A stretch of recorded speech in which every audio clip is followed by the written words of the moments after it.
Today I saw a sight no human being has ever laid eyes on.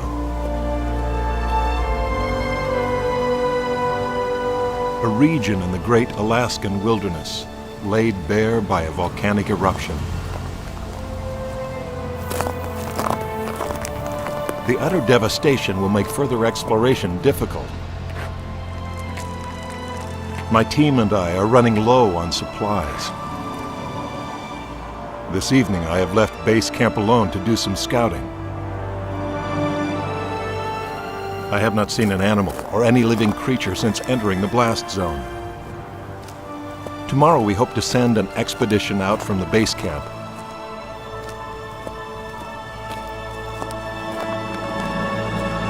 I'm overwhelmed by the amazing power of one volcano to completely change the entire landscape. We have pitched our tent away from the danger of avalanche from the rocks rolling off the mountains around us. This is such a harsh environment. I know danger is a constant concern, but we're determined to press on. I hope the words on the pages of this journal inspire future generations to explore this amazing place. Some adventures are inspired by fame or fortune, and some by the pursuit of knowledge. But I've had the privilege of following in the footsteps of a man whose discoveries show the glory of the Creator. My name is Kenny Cole, and this is my story.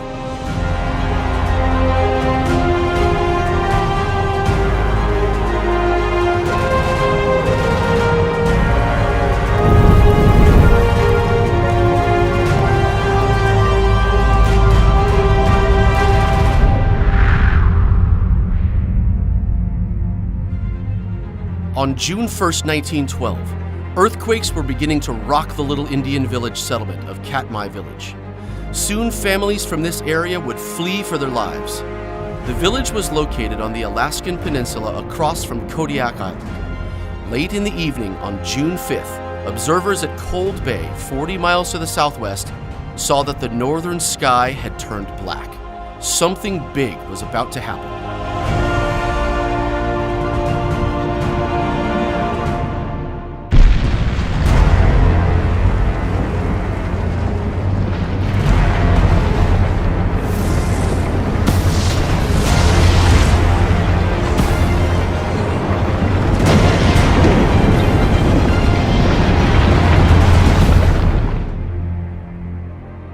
First of all, I will let you know of our unlucky voyage.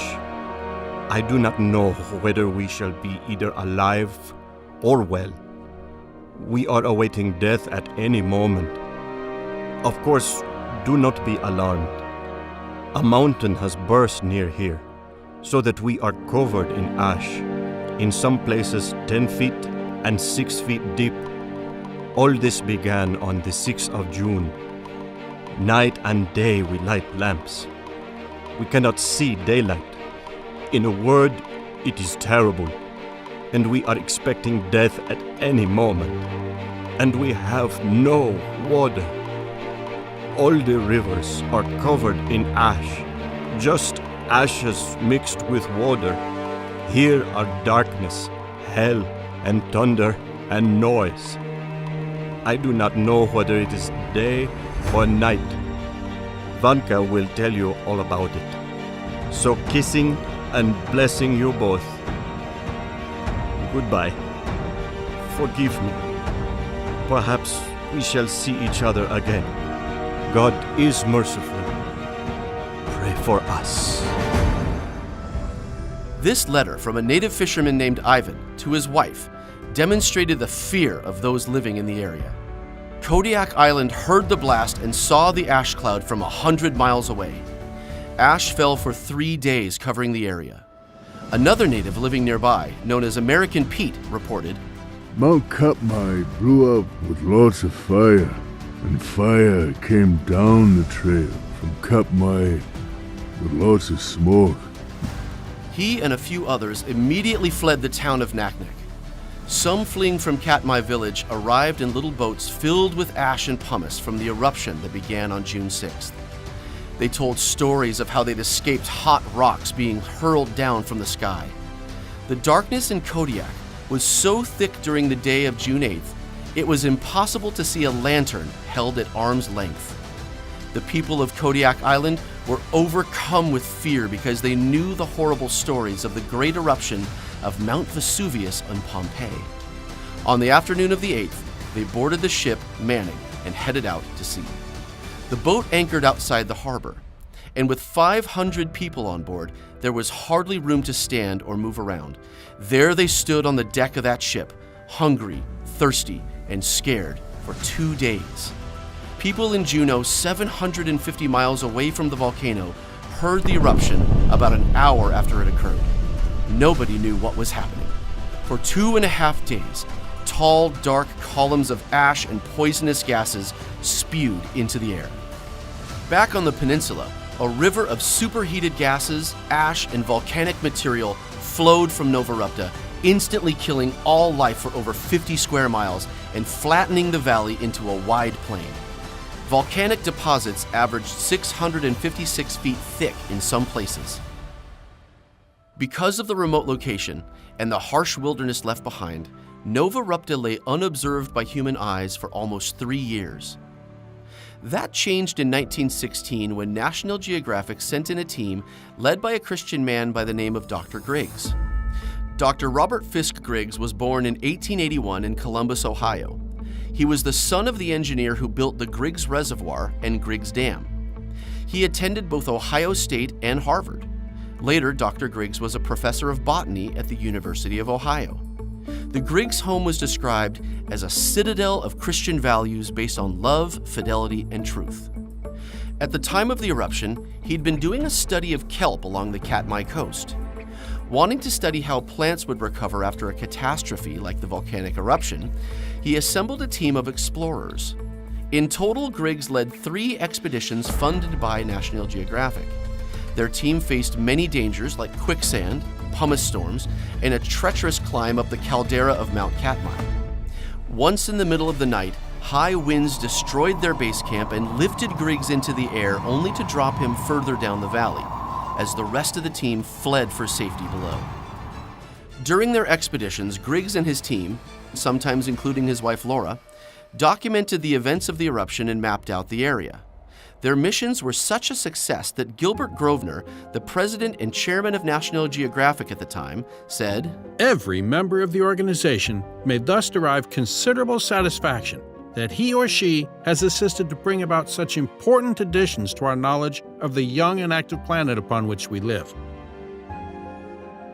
Later, scientists would determine that Novarupta was 30 times more powerful than the eruption of Mount St. Helens and 3 times more powerful than Mount Pinatubo in the Philippines. As a botanist, Griggs lacked some of the expertise required to explore and understand a massive volcanic eruption. However, he more than made up for this by surrounding himself with a team of experts. Griggs also took a central role in having the Katmai region made into a national monument in 1918. Dr. and Mrs. Griggs had 4 children. On a 1919 expedition, Mrs. Griggs named 4 waterfalls in Katmai Valley after the children. Dr. Griggs compiled the data, images, and stories of their expeditions into a book published in 1922 by the name of The Valley of 10,000 Smokes. While that book had a profound impact on many at the time, God had an even bigger plan for that book almost 90 years later. Fast forward to present day, with another team of adventurous explorers. Completely unaware of the expeditions led almost a century earlier by Robert Griggs, they had no idea that his work was about to radically change their lives. One of these adventurers was Kenny Cole. I guess I need to begin by introducing my stepdad, Dr. David Shormann. Hi, my name is Dr. Shormann, and I'm a scientist. I'm a natural history researcher as well, and I do research on volcanoes, particularly Novarupta volcano. Growing up with Dad can be summed up in one word: adventure. We were always going on an adventure, never just a trip. Dr. Shormann, his family and friends, have done everything from fishing in the Gulf of Mexico, to conducting marine science camps for homeschoolers, to 7-day raft trips on Alaska rivers, to hiking through places no one has been in over 100 years. Throughout these adventures, I learned that Dad's love of God and his amazing creation drove him to learn more about God and His Word by studying creation. Dr. Shormann's background is in science and engineering, including a PhD in aquatic science. He first started doing Alaska science adventure camps in 2002 on Lake Creek. The main purpose of these camps was to study God's creation while having an awesome adventure and doing lots of fishing. The camps were very popular and had many people returning each year. So he decided to take it to the next level and go to a more remote part of Alaska, which is how I came to a place called American Creek. We were in training for an adventure beyond our wildest dreams. American Creek winds 36 miles through Katmai National Park in Alaska, flowing out of Hammersley Lake and through alpine forest and canyons. Dr. Shormann took groups of friends there in the summers of 2006 and 2007 to go fishing. They were dropped off at Hammersley Lake and rafted down American Creek, stopping to fish and camp along the way. The team we had was about 8 people. And so everybody kind of had their own character and personality that added to the camaraderie of the trip. Then everybody also had the kind of their strengths and weaknesses and tools that they had brought that somebody else had forgotten. And so it was cool to get everybody together and realize that the sum of the parts is greater than the total, and we're able to accomplish a lot more than we would have individually. And so everyone's always excited and willing to help, whether it's a beautiful sunny day and we're all, helping each other catch fish, or whether, it's pouring down rain and someone gets their tent set up first, and so they're over helping everyone else set up their tent. In addition to just sitting back and observing the creation, the fishing was absolutely incredible. It was such a thrilling adventure to be able to raft down this wild river and take on rapids and bears, and never knew what you're going to find. Although it was summertime, it's Alaska, so it's cold and it's wet. You would have to have a mindset that says, I'm going to be a little bit cold today and I'm going to be wet most of the day, but that's okay. We're not going to be perfectly physically comfortable, but we're going to have a great time. And we did have a great time, and it was well worth it. While at American Creek, there were several memories. One's worth writing down. We spotted our first bear today. Everyone was freaked out, except the bear. It was a grizzly and it was probably in its youth. Still pretty good size though. We carried bear spray as a last resort to fend off a bear, which we never had to use. One of the other guys that was with us had bear spray on his hip. Somehow, when he crawled out of the raft, he hit the trigger and sent a cloud of bear spray right into Mike's eyes. I don't know how long it was. I'm sure it was an hour that I couldn't open my eyes. To see Dad, just screaming in his hands and jumping in the river trying to splash it off. And of course the bear spray, I think, is oil-based, so splashing water on it doesn't do anything. But you had to do something, and so I'd never seen Dad move so fast in the water and screaming. And I'm sure I scared every bear off that was within 10 miles of us. We saw literally scores of bears every day. They really added to the trip, and it's what made the trip down American Creek really special. Taking the wrong river braids usually resulted in having to haul rafts across shallow water or over fallen trees. In 2006, we had a raft flip when rushing water jammed the raft against a log jam, flipping the raft.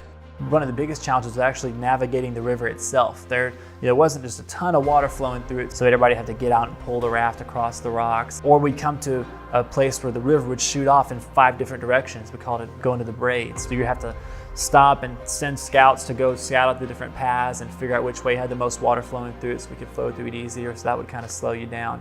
And then there's a couple times where we'd come around a corner and there'd be a huge tree right in the middle of where we want to go, or cut away around, or portage rafts across, or whatever was necessary.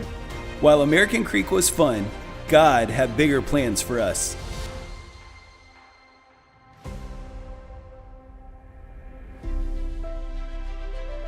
So that's what life looked like for this team of friends. Crazy adventures, wild fishing trips, and learning about God's creation. But soon, a book written 90 years before was about to change their lives forever. I found the book that Robert Griggs published in 1922, published by the National Geographic Society, and I started reading that, and that's when I really became interested.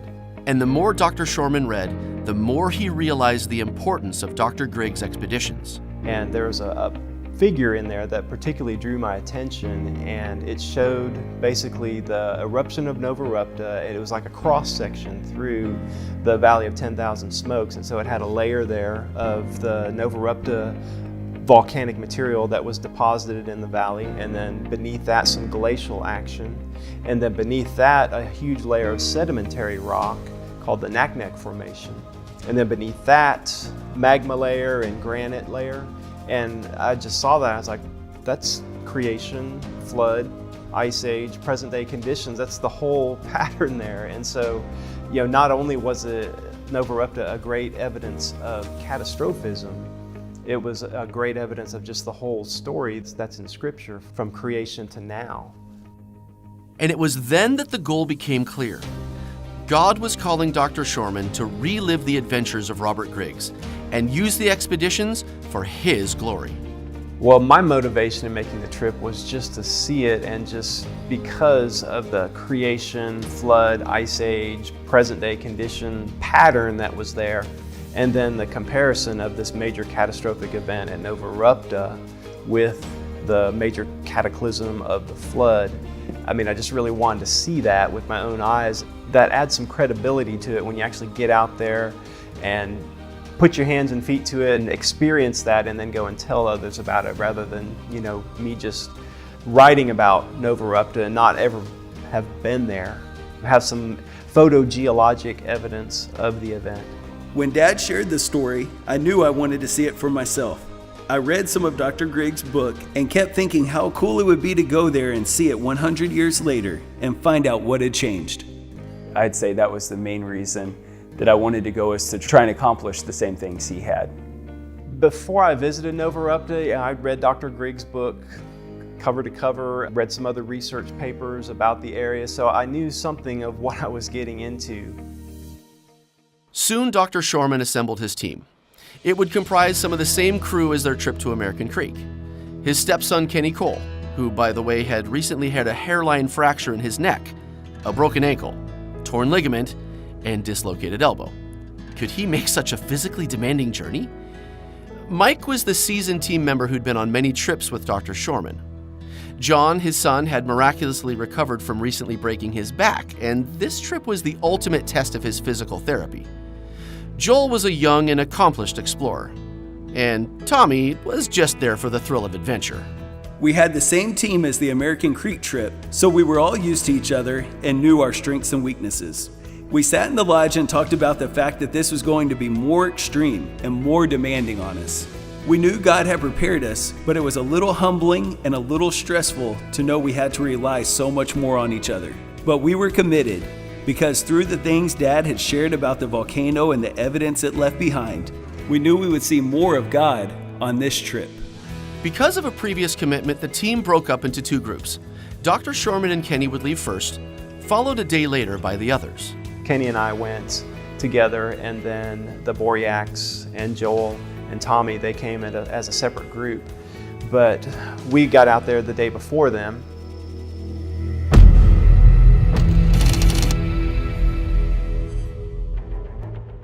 Dr. Shormann and Kenny left Texas and flew into King Salmon, a base camp on the edge of Katmai National Park. From there, they had to take a float plane to get to Brooks Lodge. We spent the first night in Brooks Lodge and saw the grizzly bears there at the Brooks River at the waterfall. The day before, when we arrived, the wind speed got up to 80 miles an hour at Brooks Lodge, and actually a float plane trying to take off, it flipped on Brooks Lake. Everybody got out and swam to shore, but it was one of the windiest days they'd ever recorded, and we were sitting there thinking, oh boy, we're fixing to go into the Valley of 10,000 Smokes. I hope this wind dies, but it didn't die. They set up a tent for the night and turned in early. They had a big day ahead. Both men thought of the loved ones they'd left behind. Dr. Shormann's wife, Karen, was completely supportive of his research and the trip. His daughter, Ellie, always loved hearing about her daddy's adventures.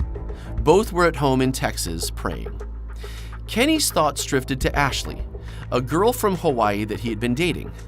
Is she the one? Was the question going through his mind that night before they headed out into the harsh wilderness. They also wondered if the Lord would give them victory in documenting how Novarupta confirmed the biblical account.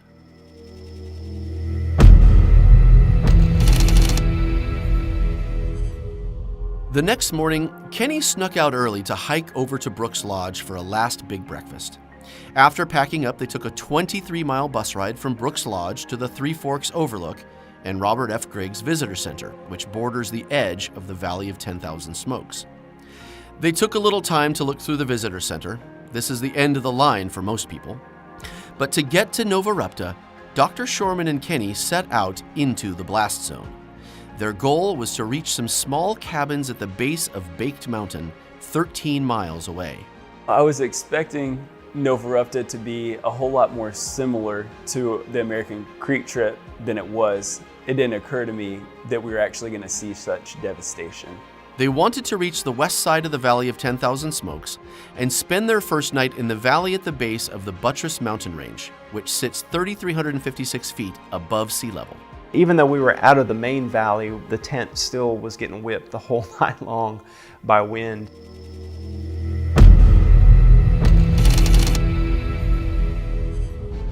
The next morning we got up, went to hike to Baked Mountain, which is where the USGS cabin was.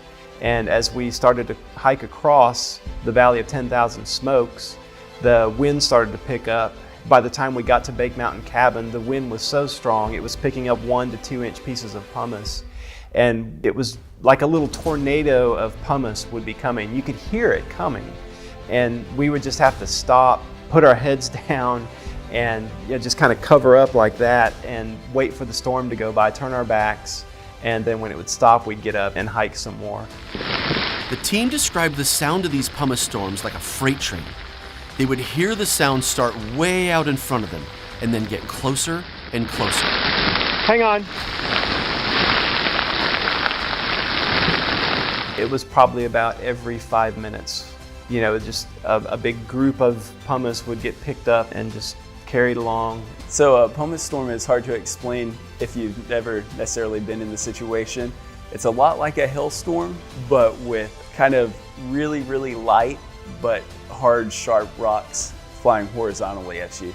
Kind of like getting peppered with sand, but a little more painful. And maybe a little more scary just because they're so big. We had to put our wind pants on because we were getting cut. And our legs had cuts all over them when we got to the cabin that day. So just a lot of challenges like that. Quicksand, falling in quicksand, it's another big deal because we didn't know how deep it was. So, yeah. On the way, Dr. Shormann and Kenny came to the river Lethe. According to Dr. Shormann's research, there was a place where the river was narrow enough to jump across, but after several hours of searching, they couldn't find it. So we decided to wade across it. This particular area, though, it's a little sketchy to cross the rivers, and you have to kind of pole across it, checking ahead of you, checking to see what the ground is like underwater. I had read you could either jump across it, or there was places where there was kind of a wide valley, but you had to be careful there because the wind blows the pumice and the ash and it'll fill up the stream bed. And if you don't use a stick to probe, you might come across a spot where it just drops 20, 30, 40 foot deep. Yeah, it was definitely an experience having to test it as you walked across, not knowing if your next step was gonna be 100 feet below you. After we got in though, we were really pressed to get out pretty quickly. So it was freezing and our feet went numb immediately. So that was kind of fun.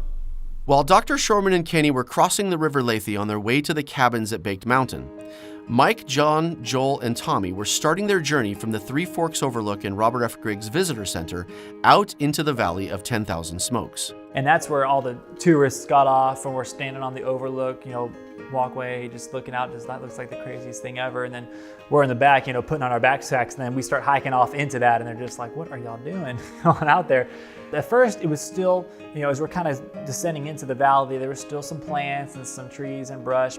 And once you get to this overlook, it looks like you're looking out onto a desert. The horizon just kind of hazes off. You never really see the end of it.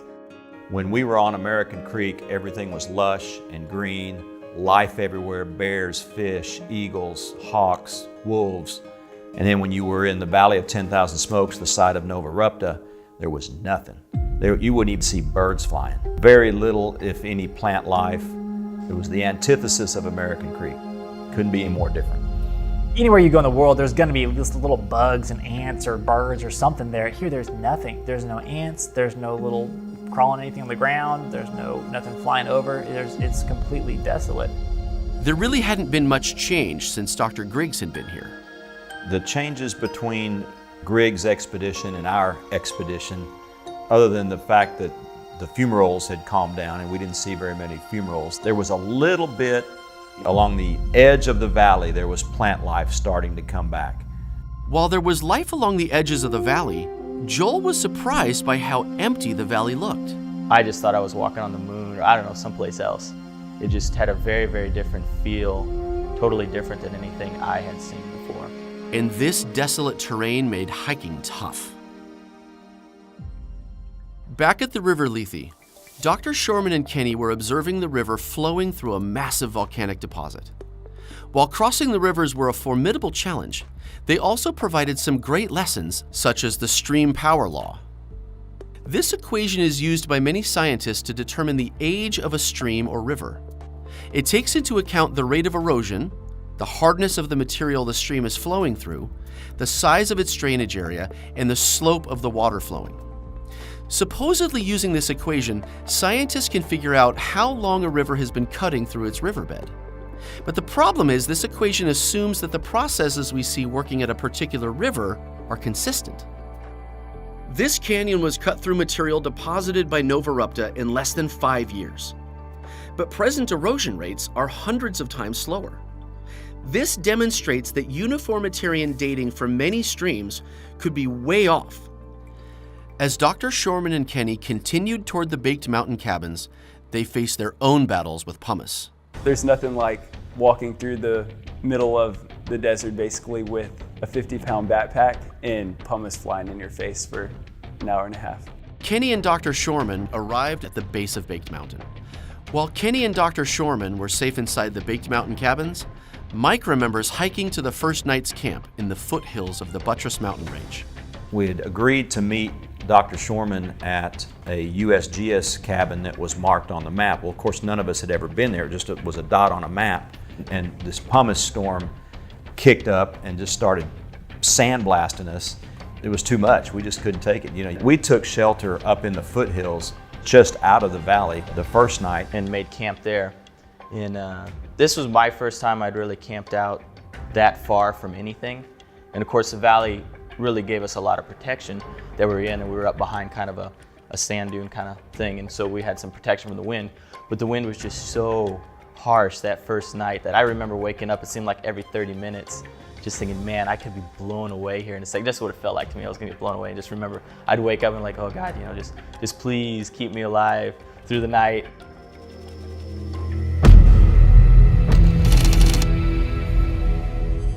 The next morning, as they began the journey to meet Dr. Shormann and Kenny, they suffered a major setback. Maybe it's about a little after lunchtime, and we kind of see the ridge where we think the cabin is, and then I look real close, and up on the hillside I see two what looked like ants hiking across the side of this hill. And I'm thinking, oh, that must be them. We start hiking. We get, you know, maybe, I don't know, a half mile off or something where they're able to see us. I know they're able to see us very well, and we can see them stop and look in our direction.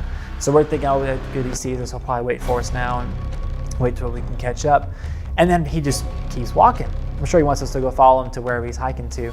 And so we go follow him. He's moving fast, and he's keep going. We're trying to trek him, and we finally find his trail, and we're following his footprints across this valley, and he's not slowing down, and just really starting to get a little bit ticked off at him. And we see him break up for camp or for lunch or something, and we were hustling to catch up to him. I'm getting pretty mad, I'm hot and tired, and we catch up to him, and it's not Dr. Shormann. It's a couple other hikers that just happened to be out there at the same time. While the second team struggled to find the cabins at Baked Mountain where they were all supposed to meet later that evening, Dr. Shormann and Kenny were becoming increasingly concerned with the weather. At the moment, things looked good, but that might change over the next several hours. It looked like they might lose their window of opportunity. Dr. Shormann made the decision that he and Kenny would head out to the Novarupta crater without the rest of the team. They needed to accomplish their goal of photographing the vent and the surrounding deposits and collecting a sample from the lava dome. It was incredible to finally arrive at our goal, Novarupta.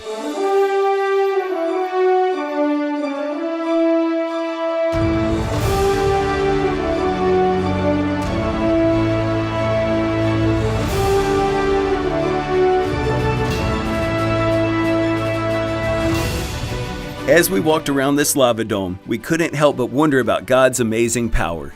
You think of volcanoes, usually you think of this nice, triangle-shaped volcano, but Novarupta was just so powerful, and it just blew everything out for miles down the valley and beyond. I think I thought it was going to look a little more like something out of a movie, like it was going to be forest all around it, and that there was going to be this big mountain coming out of the trees that we were going to climb up. And it really made it better when we did get there, and I got to see like, oh wow, this is really what a volcano looks like 100 years after it's gone off. So At the Novarupta lava dome, it's a typical feature there of like a ring that goes around it, and you'll see some different colors in that material. It's not all just one solid color.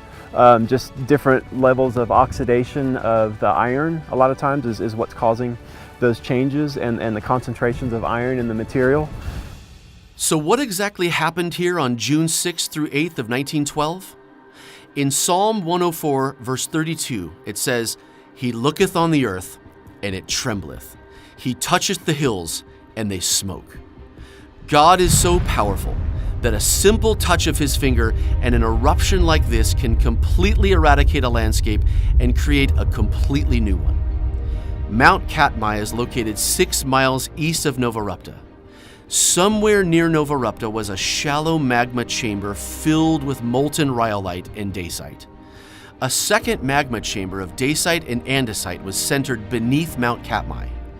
The two magma chambers were connected by a series of underground channels.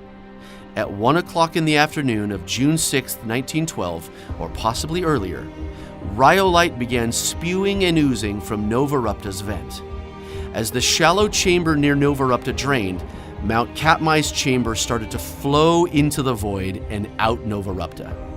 As the pressure was relieved from underneath Mount Katmai, the top of that mountain collapsed down inside itself. There was a cubic mile of material that fell 1,000 feet into the void. Robert Griggs, he thought that Mount Katmai had exploded, and that's what caused the eruption, and that's how all the material filled up the Valley of 10,000 Smokes, and the ash that went for thousands of miles. He thought that all came out of Mount Katmai. But actually, what they found out later was that Novarupta, about 6 kilometers to the west of Mount Katmai, that's all the magma came out it, and that's what exploded basically. It's called a Plinian eruption, and it's basically an explosion. The ground just ripped open, and a mountain right next to it, Falling Mountain, a whole third of that just fell into the hole made by a Novarupta. Most of the material actually came out in the first 16 hours, about 70% of it. So the majority of the material came out just right at the beginning of it. Novarupta exploded in a fury of power. The eruption took place in 60 hours, which have been divided into 5 different episodes. Episode 1 lasted for 16 hours and accounted for 70% of the material that would be ejected. As soon as Mount Katmai started to break apart, it started to erupt products too. You just think about if a big glacier on top of Mount Katmai that falls into super hot magma, it's going to flash to steam instantly and just blast out of there. And that's what happened. And so mud flows came out of the top, pumice, breccia, it's called, hydrothermal breccia, just rocks and mud mixed together, conglomeration just blasting out of the top of that. It wasn't anywhere near as big as Novarupta, but Mount Katmai did erupt as well. So there were basically 2 eruptions, but the majority of it came out of Novarupta. During that time, it deposited 9 distinct deposits, filling the Valley of 10,000 Smokes. It caused flows moving at speeds of 450 miles per hour. It began with rhyolite material, then dacite, followed by andesite. Sometimes the different magma types would mix, like batter in a marble cake. At the vent, the molten mixture would shoot high and cool mid-air, falling to the ground as banded pumice. It was about 6 hours into this episode when Mount Katmai began to collapse, releasing mud flows, ash, and hydrothermal rock matrix. During the first 11 hours of the eruption, there was 567 tons of material ejected from Novarupta's vent every second. Novarupta at its height was releasing the equivalent of 5 Nimitz-class aircraft carriers a second. That was the rate of material coming out. These things are over 100 meters long, and doing that continuously for 10, 11 hours, that would just be incredible to see. It's just hard for us to get our minds around something like that. At the end of episode 1, there was a short pause for a few hours. Episode 2 was a Plinian eruption, shooting gas and dacite material high up into the air. Although there were earthquakes throughout the entire eruption, which is probably what caused Noisy Mountain to collapse, the largest took place during episode 2, hitting 7.0 on the Richter scale. It blew out almost 3 cubic miles of material. For comparison, here's what 3 cubic miles of magma looks like compared to the skyline of Manhattan. This event also caused pyroclastic density currents, waves of fast-moving gas carrying rock that shot downward at incredible speeds and depositing layer after layer of material. After a short break, episode 3 shot another 6/10 of a cubic mile of material straight up in the air to fall back, creating even more layers. It also shot out waves of gas and material. This episode ended as material built up around Novarupta's vent and formed a dome, plugging the volcano. Episode 4 blew out the plug, depositing the material around the vent. And finally, episode 5 was another dome building event, which replaced the previous one and ending the eruption. During the eruption, entire forests were instantly carbonized as the material barreled down Katmai Valley. When it reached the bottom, the material came to rest, forming a deposit over 700 feet thick in some places. For a creationist like Dr. Shormann, the implications of the eruption are huge. Massive layers of rock were transported and laid down in a matter of hours. It was a demonstration of the incredible forces at work during a catastrophe. Novarupta Katmai produced everything from gases to liquids to muds to welded and non-welded rock flows. A wide array of rock material formed under the surface of the Earth, and those formed above the surface, and even asphalt. Novarupta Katmai is evidence that volcanoes make pretty much any type of Earth material. And that was evident by all the volcanic material surrounding the team as they continued to retrace Dr. Grigg's footsteps through the Valley of 10,000 Smokes. Back at the Baked Mountain cabins, the other team was worn out and weary, but just about to arrive. We had one long climb up this hill. I mean, it was rough. We're in the steep pumice. You go for a step and you slide back down. It feels like that whole step you just took. So we're just taking it really slow up this hill. It's the end of the day. We're super whipped. We're super tired. And I remember I was the first one to crest this hill. And we're thinking, you know, maybe there's parts of cabins. It's so harsh out here. How could there be anything there that you could live in? I just remember cresting that hill, and here are cabins with 4 walls and a door. And just the relief and the excitement of seeing those was unbelievable. To be hiking all day and know that I could actually go inside and get warm and dry was the best feeling ever. And I remember we were sitting there looking over the whole valley, and it was so desolate, so empty, you could see so far, and it was so clear. We could see the mountains way far away, very crisp, and there wasn't anything there. Meanwhile, at the lava dome, it was time for Kenny and Dr. Shormann to accomplish one of their goals for the journey: collect a rock sample. So I had a rock sampled from Novarupta. We know that lava dome formed at Novarupta in 1912. I had it sampled using the argon-argon method. Dr. Shormann was familiar with a similar project done in 1992 by Dr. Steve Austin, who had pulled a chunk of dacite from the Mount St. Helens lava dome. The lab dated the whole rock to 350,000 years, and one of the minerals in the rock to 2.8 million years. And at the time, the rock was less than 10 years old. Because he wondered if a rock from Novarupta would produce similar results, he and Kenny carefully collected and stored a piece of rhyolite from Novarupta. So how are rocks dated anyway? One of the most common methods is radioisotope dating. Many rocks contain radioactive material. Over time, this material releases energy, and slowly loses its radioactivity, turning it into another material. In other words, parent material decays into daughter product. It's thought that this decay happens at a very steady rate over time. So to date a rock, we simply measure the amount of parent product and the amount of daughter product and estimate the amount of time it would take for the decay to take place. And it's upon this foundation that dating of rocks stands. When this foundation crumbles, then most of the evidence for an old Earth crumbles with it. So how accurate is this dating? Well, there are three major assumptions that go into radioisotope dating. The first is that when the lava cooled to form a rock, at that moment there was only parent material. No daughter product was present. At this point, the so-called radiometric clock is set to 0. The second assumption is that the rate of decay is always exactly the same and that there are no conditions that might affect the speed of decay. The third assumption is that there is no contamination that can introduce unexpected parent-daughter product to artificially throw off the ratio.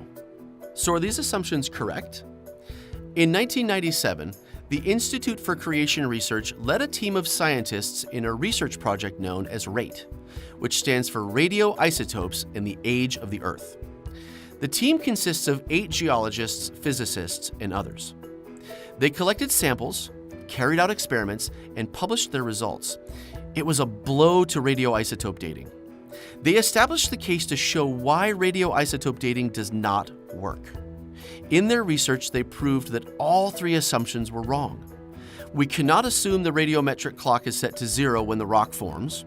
There appears to be times in history when the rate of radioactive decay was much higher, and contamination can be a real problem. Once they finished collecting their rock sample, Kenny and Dr. Shormann made their way back to the cabins to meet the rest of their team.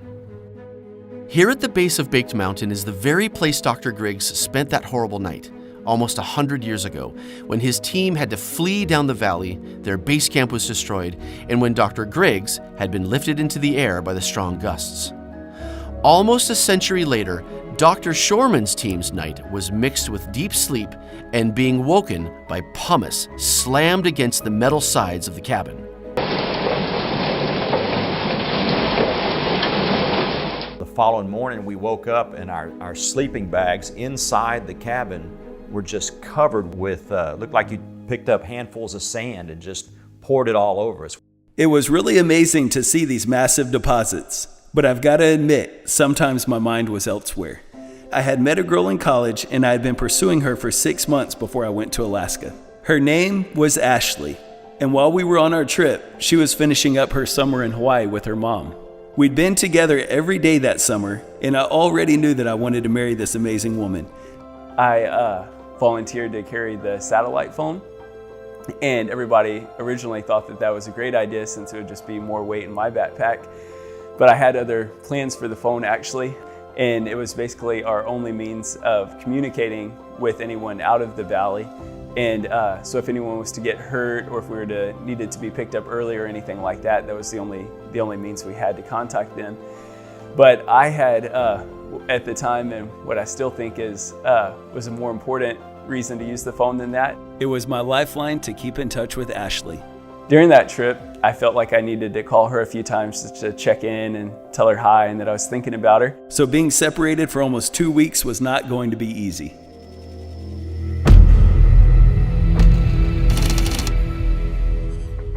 Kenny and Dr. Shormann had been to the Novarupta vent the day before, but the weather seemed good enough to return with the whole team. When I always thought of volcano, I think of a massive mountain. And here Novarupta actually erupted out of a valley. And that was amazing to me.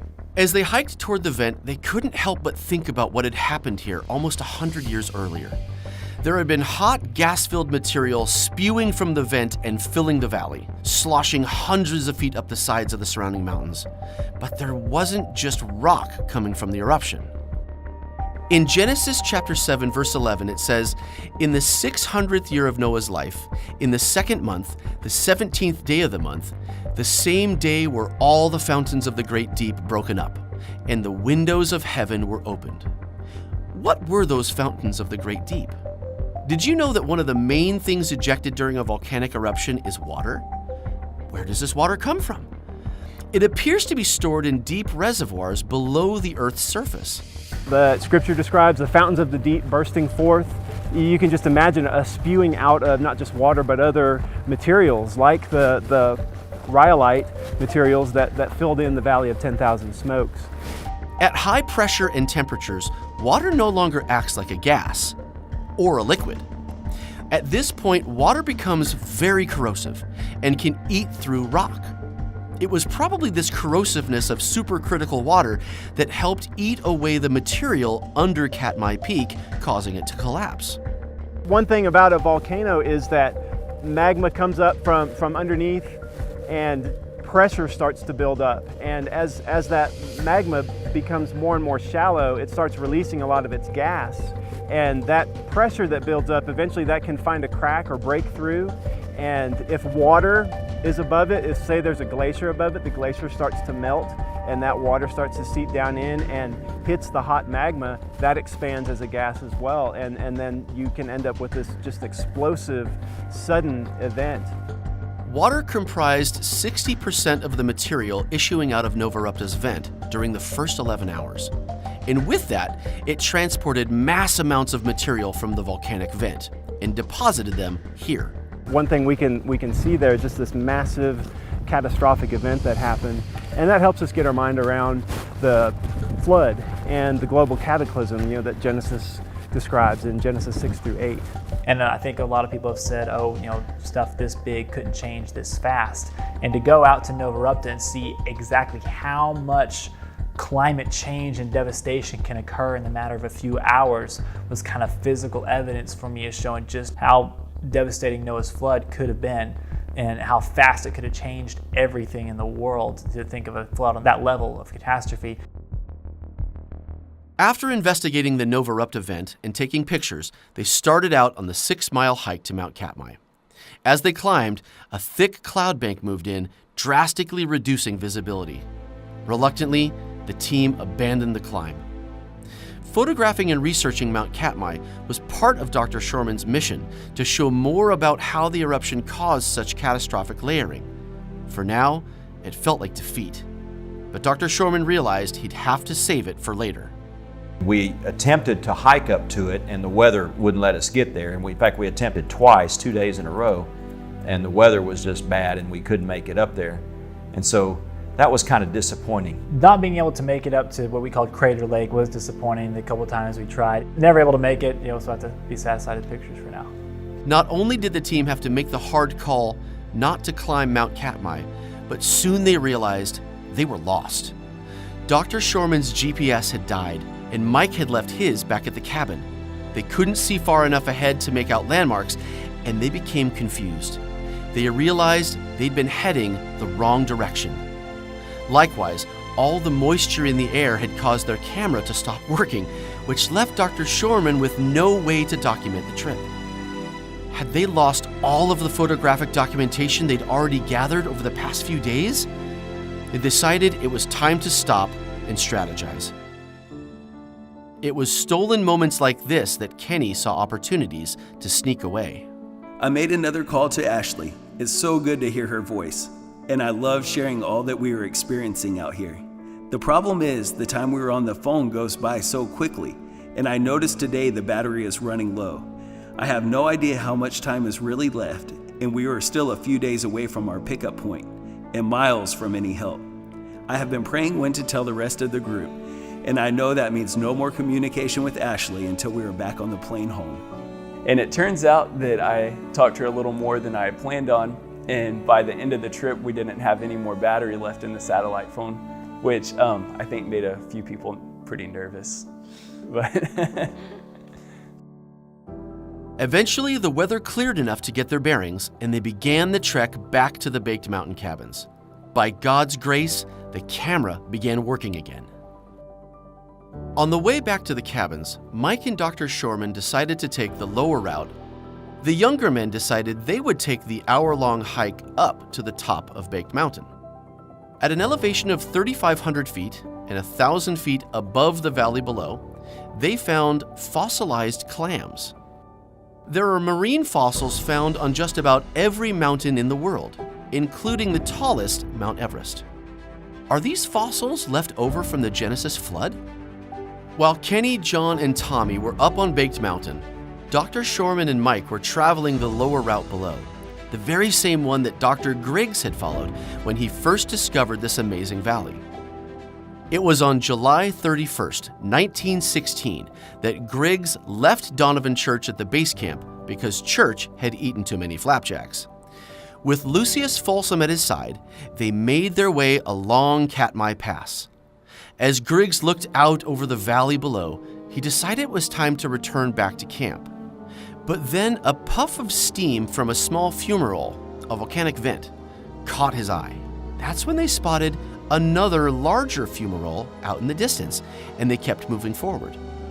To get a better view of the valley below, Griggs climbed a knoll and was greeted with one of the most amazing sights of their entire expedition. Writing about this moment, Griggs said, "The sight that flashed into view was one of the most amazing visions ever beheld by mortal eye. The whole valley, as far as the eye could reach, was full of thousands, literally tens of thousands of smokes curling up from its fissured floor. After a careful estimate, we judged that there must be 1,000 whose columns exceeded 500 feet. I tried to keep my head and observe carefully, yet I exposed 2 films from my one precious roll in trying for pictures that I should have known were impossible. For a few moments, we stood gaping at the awe-inspiring vision before us. It was as though all the steam engines in the world, assembled together, had popped their safety valves at once and were letting off steam in concert." And that's why Griggs named that area the Valley of 10,000 Smokes. He couldn't sleep that night. He just couldn't believe what he had come across, just the amazing sight that he saw there in the valley with fumaroles just hundreds of feet high, just steam, and not just water vapor steam, but hydrochloric acid gases, all kinds of things coming out of these fumaroles, just thousands and thousands of them. When Mike and Dr. Shormann returned to the cabins, they joined the young men for a dinner of minute rice boiled in melted snow with butter and dried sausage. Afterward, Dr. Shormann and Tommy explored Broken Mountain. They spent that last night in the USGS cabins and tried to get a solid night's sleep. They needed it because they would begin the 13-mile trek back out of the wilderness in the morning.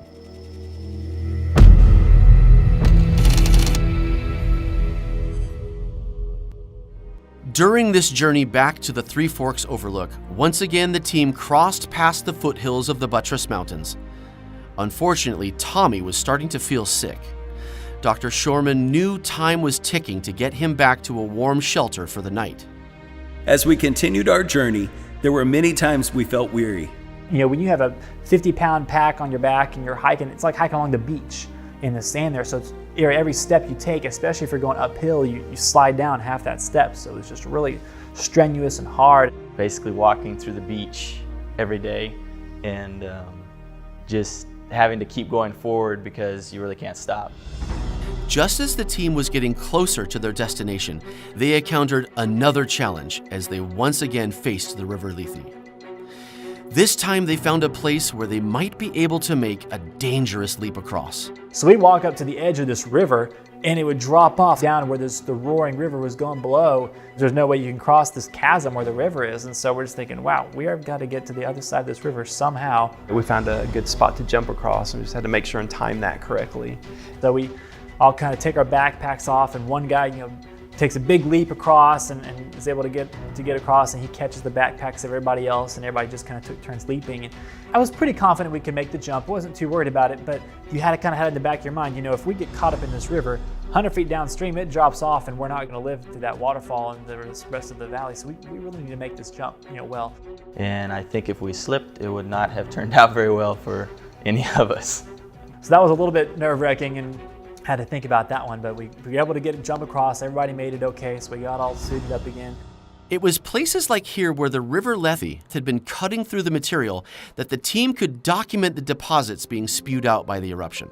At Novarupta, the magma chamber that broke open and basically cracked out and shot out the Valley of 10,000 Smokes, that spewed high silica rhyolite out into the valley, and that formed the Valley of 10,000 Smokes, and it came out in several distinct packages, they were called, and Robert Griggs called the flow the Great Incandescent Sand Flow. So if you could just imagine this hot glowing sand flowing across this valley, just smothering everything in its path and filling the valley up to depths of 700 feet in places. This deposit is known as a valley-filling ignimbrite. An ignimbrite is a term for when volcanic material is trapped in hot gases as they blast outward from an eruption. As they travel, they lose energy, and as the gas dissipates, the material is deposited on the ground below. In a volcanic eruption, there is continual surging of these ignimbrite deposits that fill basins below. And that is the definition for the term valley-filling ignimbrites. And here at the River Lethe, that is exactly what they saw. Novarupta was sending wave after wave of superheated gas, carrying gas-filled ignimbrite material and dumping it right here. It created micro-thin layers in some places. In other places, the material was welded together. This type of ignimbrite is referred to as welded tuff. In some places along the River Lethe, the welded tuff layer is over 20 feet thick. At one place to the west of the river is another type of non-welded and thinly layered deposit called a HEPI deposit. HEPI stands for High Energy Proximal Ignimbrite. What that is if you can imagine just like a ash cloud blasting out of a volcano, and then that's heavy, it's dense, and it sinks back down and it comes rushing back down over a mountaintop, across a mountain, and it lays down a deposit of material. And it will put down many, many layers, sometimes hundreds, thousands of very finely layered deposits on mountains, and that normally is interpreted as something that takes millions of years or thousands of years for all kinds of small, thin layers to form, one stacked on top of the other. It was in the middle of these layers the team documented how quickly rock layers could be deposited during a catastrophe. It was another victory in achieving their goal, to demonstrate some of the processes that might have been at work during the worldwide flood. And that is something that's hard for us to get our minds around, especially with so many people who say, oh no, it took millions of years, it must have taken millions of years. But we look at Novarupta, rapid formation of sedimentary deposits of layered formations, and then in just a couple of years carving canyons out. We see massive landslides damming rivers, and mountains collapsing, 3 mountains collapsing in just 60-hour event. Finally, late in the evening, the team arrived back at the Three Forks Overlook and Robert F. Griggs Visitor Center. The team wasn't looking forward to setting up camp for the night, and Tommy seemed to be getting sicker. It was then they discovered the Park Service had accidentally left the door unlocked to the visitor center. That night, they spent a warm night indoors.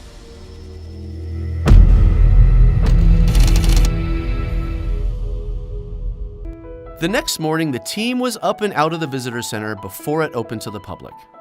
Later, they joined a ranger-led hike to the nearby Ukak Falls. At this site, they were able to photograph the Naknek Formation. While the team could clearly see the rock layer at the falls, this layer had been exposed in several places throughout the trip. As it turns out, this layer would play an even bigger role in Dr. Shormann's research in the following years. After investigating Ukak Falls, the team rode the bus back to Brooks Lodge and spent the night along the shore of Naknek Lake. While there, John, Tommy, and Joel caught northern pike for dinner. The next morning, they flew to Anchorage. They had done it. They had braved the wilderness and documented much of the geological evidence revealing how a smaller cataclysmic event could help us better understand the reality of the Genesis flood. After the trip, Dr. Shormann did have the rock sample that he and Kenny pulled from the Novarupta Dome, dated by the New Mexico Geochronological Research Lab. He had it dated in 2012, exactly 100 years after the eruption. It ended up giving dates as high as 5.5 million years. So that should make us ask questions like, well, if this gives us such erroneous dates, what other geologic timescale dates are wrong as well. The test was wrong by a factor of 55,000 times. It's sad that so many have been misled by these faulty dating methods.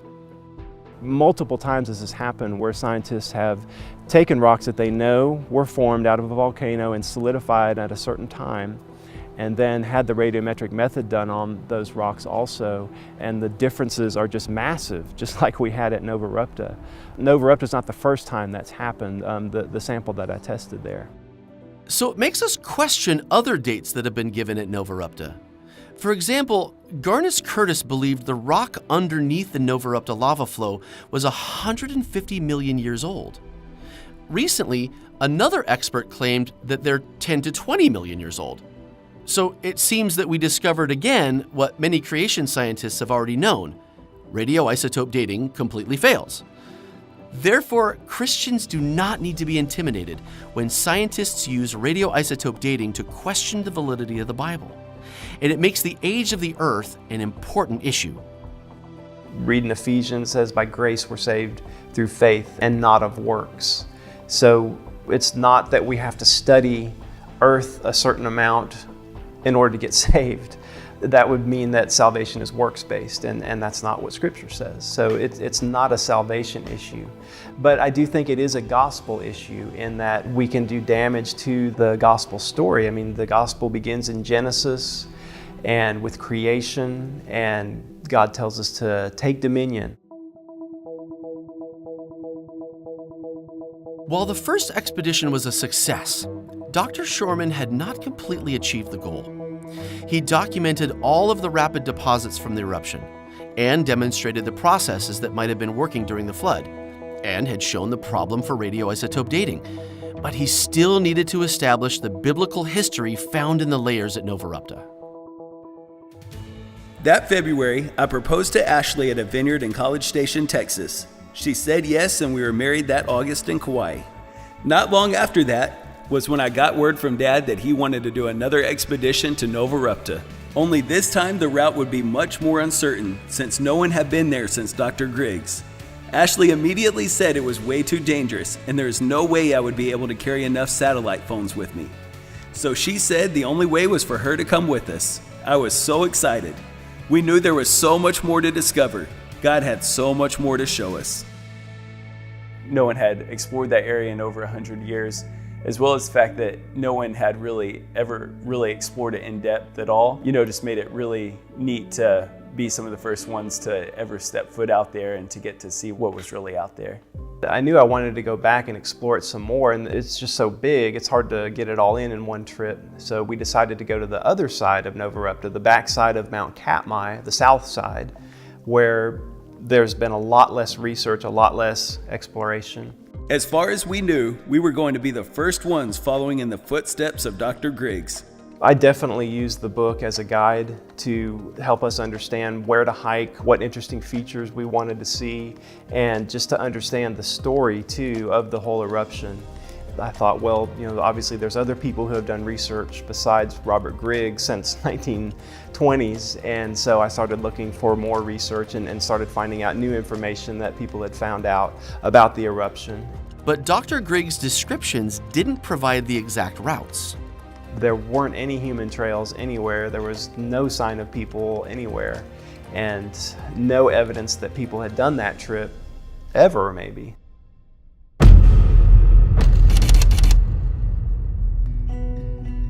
So the trip began with landing in Kodiak, and we stayed there for a night and finished getting the rest of the equipment that we needed for the trip.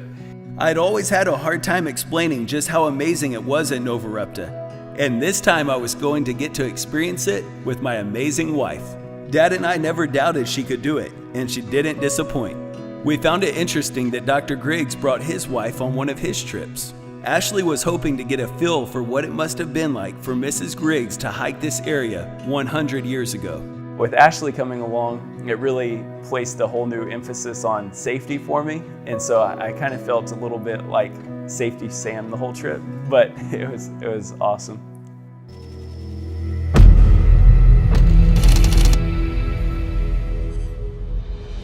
The next morning we flew out on a float plane and flew over the area that we were going to be hiking, Katmai.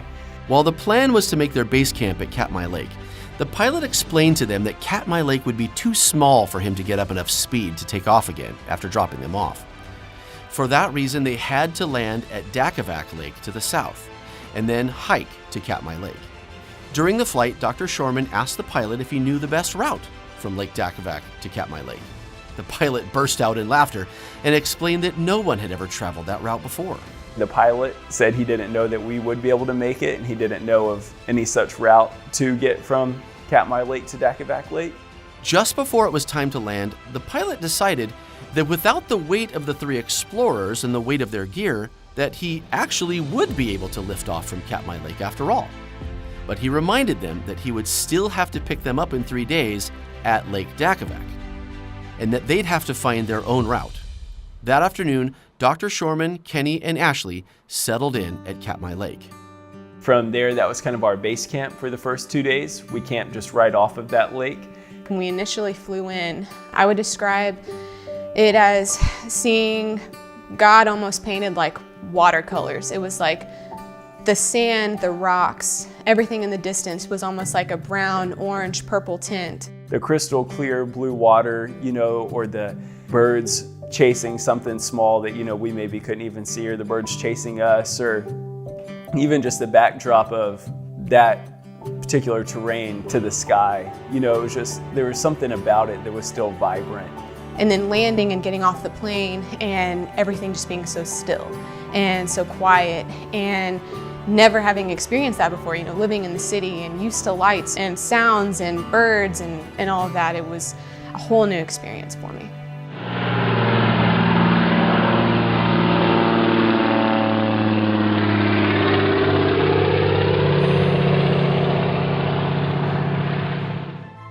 But there was an underlying problem.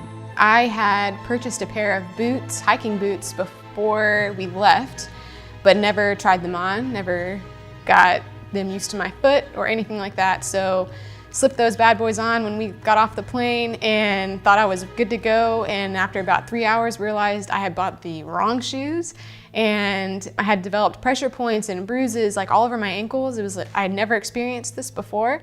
They set up 2 tents along the lake and settled in for what they hoped would be a peaceful night. But it was nights like this that Ashley was about to experience something a little unnerving. So Kenny and I are sleeping in our tent, and I'm just starting to go to bed, and I hear, "Bear!" just like death cry. And so I wake up and I'm like, "Kenny, there's a bear in camp, there's a bear here." And he had to, calm me down and be like, "It's okay, he's just dreaming." Dr. Shormann, for whatever reason, has dreams about bears, and he talks about them in his sleep. And he doesn't only talk about them, he usually screams at the bears in his sleep. It'll be, the middle of the night, we'll all be tucked in, sound asleep, and we'll hear these screams of, "Get out of camp, bear," and all these like hilarious things that he does. And he just does them almost night after night. And it's pretty awesome. There's no way to get his attention because he has earplugs in to help him sleep better. And so you just have to let him scream at the bears for as long as he does. It's so awesome.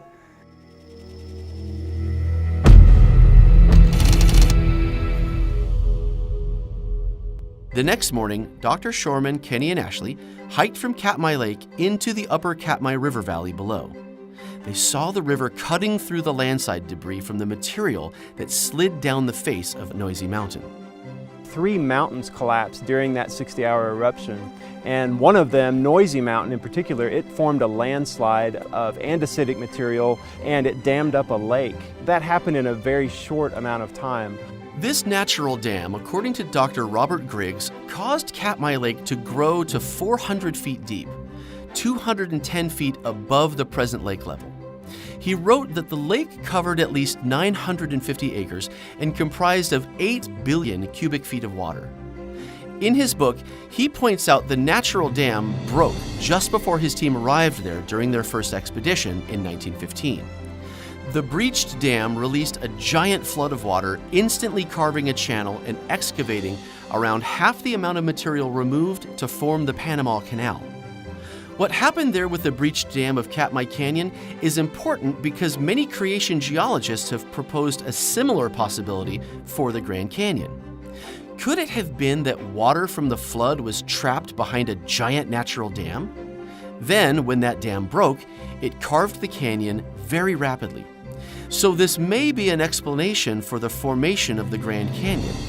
Regardless, the breached dam at Katmai again demonstrates an important concept. It's often taught that rivers carve canyons gradually over long periods of time. But what we see is that a catastrophe actually carves the canyon, and then the river is left behind to choose the path of least resistance. From there, the team turned northward to investigate Noisy Mountain.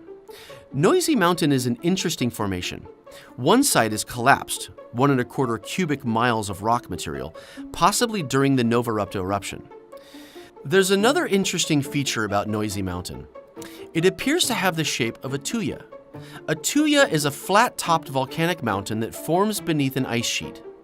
Noisy Mountain has a similar shape to other known tuyas like this one in Iceland. It's been thought that Noisy Mountain is 2.6 to 200 million years old. But if it's a tuya formed during the Ice Age, that would make Noisy Mountain only about 4,000 years old. Since many of the nearby volcanoes were formed at the same time as Noisy Mountain, this could be evidence that the rest of the Katmai volcanic cluster is young, not millions of years old. So how does an ice age fit into a biblical model? While secular scientists are still looking for evidence to establish many different ice ages over millions of years, creation scientists have made a strong case that there was only one ice age that took place not too long after the worldwide flood. During the flood, there would have been large amounts of tectonic plate movements, lots of volcanic eruptions, and geologic upheaval. All of these would have raised the temperatures of the oceans, and eventually, warmer oceans would lead to greater evaporation, returning to the Earth as precipitation, causing great snow and ice. This idea of warmer oceans followed by an ice age has been confirmed by seafloor cores, computer models, and by researching geologic features caused by glacier formation and movement.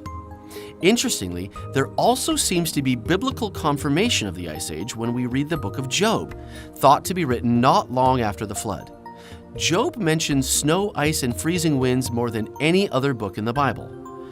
And with all of the volcanic activity during the flood, there would be more ash and gases in the atmosphere. Katmai Novarupta demonstrated how much one eruption could change the temperature of the Earth. The eruption affected climate by dropping the temperature in the northern hemisphere about 2 degrees from its average. And some researchers, they speculated that if Novarupta would have kept erupting, if the ash would have stayed in the air, that it may have triggered another ice age. So ash, basically it reflects sunlight. And volcanoes, they also release sulfur dioxide, which is a global cooling gas. It also reflects sunlight.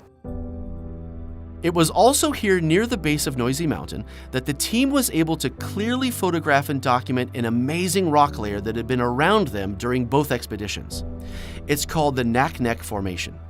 It lays beneath the deposits from the eruption.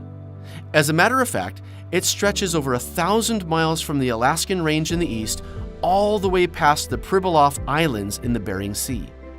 As Dr. Shormann investigated this formation, he realized it was over 14,000 feet deep in some areas. This deposit is said to be rapidly eroded coastal sediments, mixed with a considerable volume of volcanic debris. Evidence like this fits nicely into the biblical timeline, since there is great proof of lots of volcanic activity during the flood. We find volcanic materials in flood-deposited layers all around the world. Now let's think about how the Naknek was deposited. The material appears to have been moved into place by something called turbidity currents. A turbidity current occurs when water mixes with sediment. Because this water becomes heavier than the surrounding water, it drives itself downward, causing a strong current plowing forward at great power and speed. As it loses energy, the material drops to the ground, depositing the material.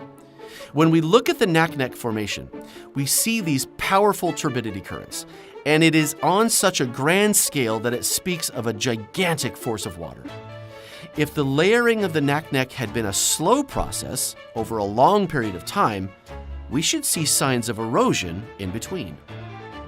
If you look at the Naknek Formation, you don't see signs of erosion in between those layers. You just see thousands of feet thick of horizontal layers. And so it does make sense to think of that as a high energy short-term event forming that.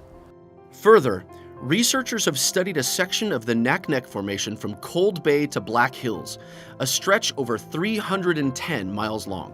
And they have found it to be uniform in texture, composition, and the angle at which it was deposited. Again, this speaks of a massive deposit laid down in one continuous event. Also, we find a large concentration of marine fossils, mostly clams, in the Naknek. So, does the Naknek fit the flood model? Yes. A massive 14,000-foot deep water-deposited layer that stretches over 1,000 miles and contains marine fossils. It seems to fit well. Back when the team visited Ukak Falls at the end of their first expedition, they had also come across this place. Here you can see Naknek at the base, glacial till in the middle, covered by material deposited by the Novarupta eruption. Earlier that day, they'd also discovered the Naknek back in Katmai Canyon. Now, here at the base of Noisy Mountain, the team investigated this site.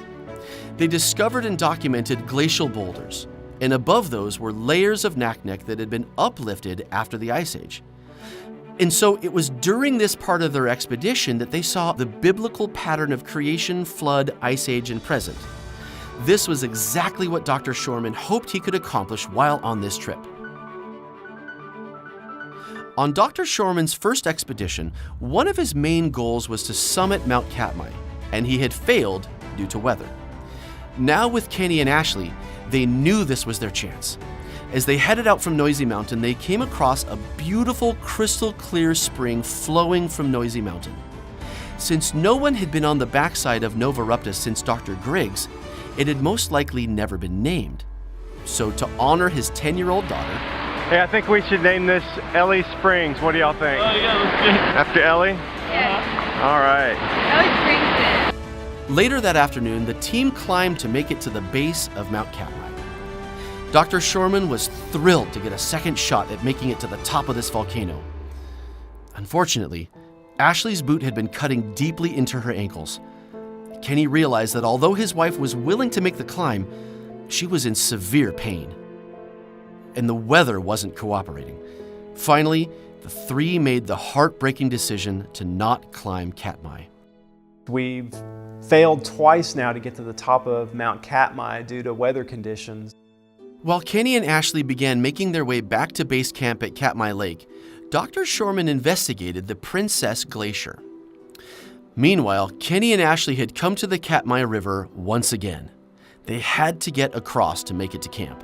I had never experienced that type of chill over my body, and so it was shocking at first. It was hard to get used to, and after the first river, you cross it and it's like, oh, that was fun. You're proud of yourself, and then you look ahead and it's like, do I have to cross that river 10 more times? And so it gets a little demoralizing.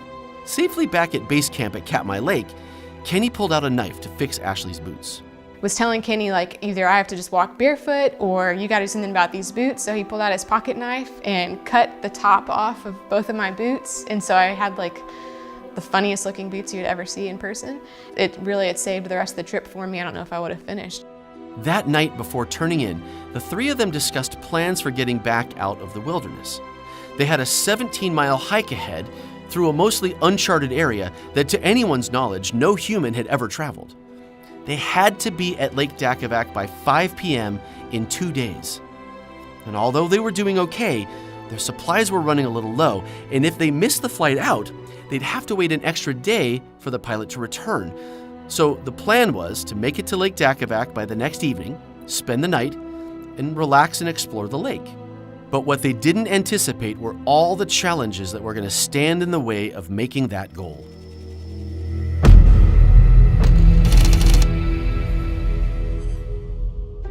We broke base camp at Katmai Lake and started our trip. We were trying to go a route that had never been traveled before. Just looking at maps, looking on Google Earth, it looked a lot easier on Google Earth. But once you get out there, I mean, we had a GPS, we were looking at it, and it had a terrain map on there and, kind of telling us where to go. But when you get there and it doesn't have all the detail that you maybe would hope for. Trying to find their way wasn't the only challenge. I had to hike through pumice every footstep pretty much. Then we got down to Saluka Creek and we had to figure out a place to cross that. And once they were across, it wasn't long until they met their next challenge. The farther you get away from Novarupta, the more growth there is, and it's dense alder thicket is mainly what it is. And those grow on steep mountainsides too. And so we had to walk through, we were literally pulling ourselves up, grabbing onto alder bushes and pulling ourselves up as we walked up this one mountain. When you're going through pumice and you have a 50-pound pack and the only way to get there is through a jungle, basically pulling yourself up, it's incredibly strenuous. The team was becoming weary, and it was becoming obvious that they just weren't going to make it to Lake Dakavak as expected. It was looking more and more like we were going to miss our ride home. We got to the top of this mountain and we camped there. We were hoping to get to Dakavak Lake that night, but there was just no way, and we were so exhausted. After setting up camp, Kenny had an exciting encounter when he went down to the creek to get fresh water.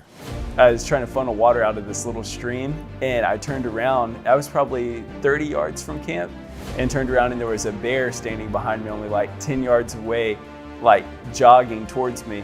And so I grabbed what water I could and took off to the camp and was yelling for Ashley to get the gun. I was changing into like my pajamas and I'm like half dressed and like hear Kenny screaming and I'm like, what do I do? So he's like, get the gun ready. I throw the gun out of the tent, he catches it, and I'm just listening to David and Kenny scream at this bear. And yeah, a lot of things are going through my mind. I wasn't sure if I should stay in the tent. She didn't know what to do. She didn't know if she should get out of the tent or she was gonna have to like shoot the bear as it was chasing me or what was going on. I ended up staying in the tent and waited till Kenny came and got me and told me everything was fine. That was a pretty wild experience, but we got it out of camp fine, just blew the air horn at it once and it was good. So. After such an exhilarating experience, they had to settle down and sleep to regain their strength for the grueling day ahead.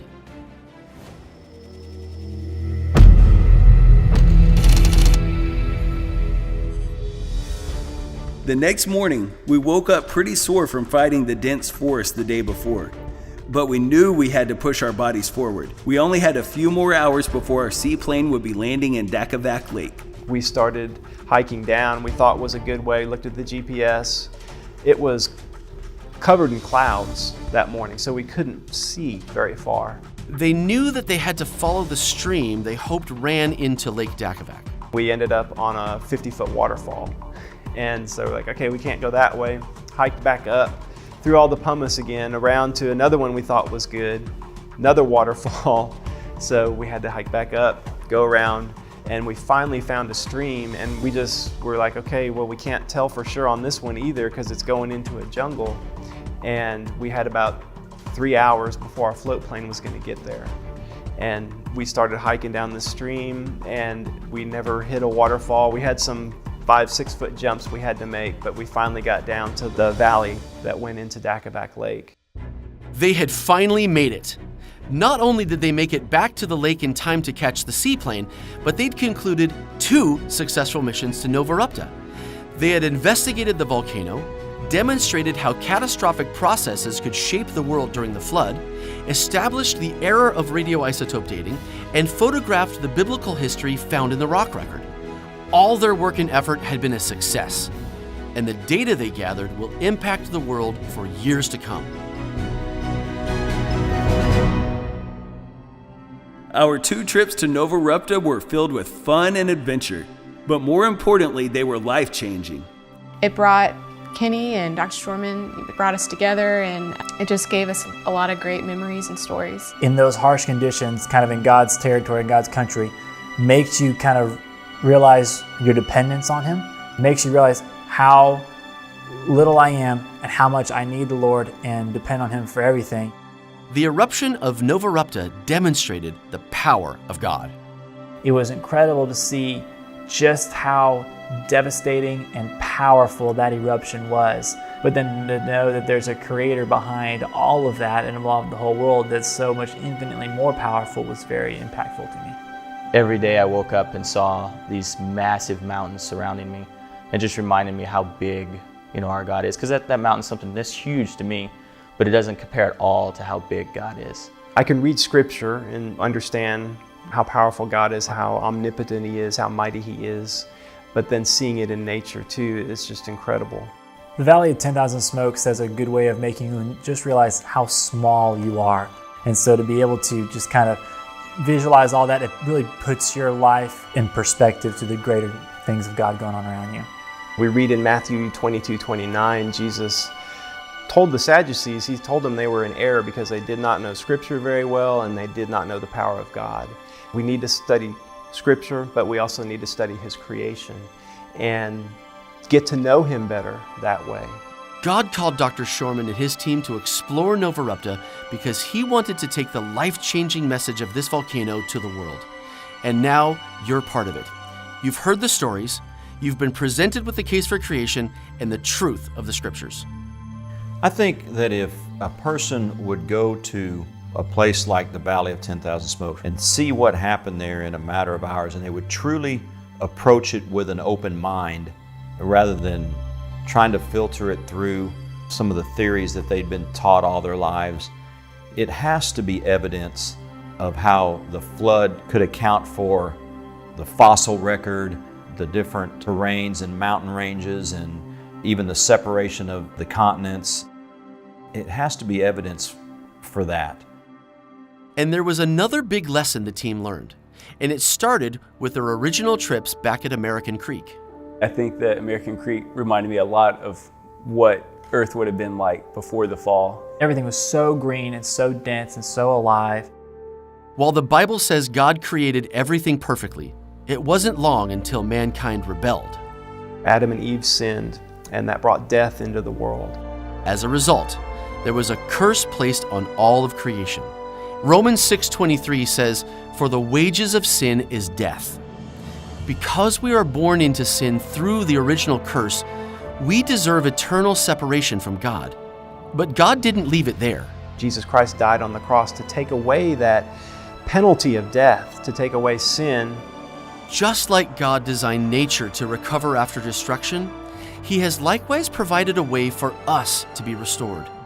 Romans 10:9 and 10 says that if thou shalt confess with thy mouth the Lord Jesus, and shalt believe in thine heart that God has raised him from the dead, thou shalt be saved. For with the heart man believeth unto righteousness, and with the mouth confession is made unto salvation. And that was the very reason Dr. Shormann and his team risked their lives to go to Novarupta, because it helps tell the Bible's story of salvation. Some adventures are inspired by fame or fortune, and some by the pursuit of knowledge. But I've had the privilege of following in the footsteps of a man whose discoveries show the glory of the Creator. That man is my father, and with him, it's been a lifetime of adventure.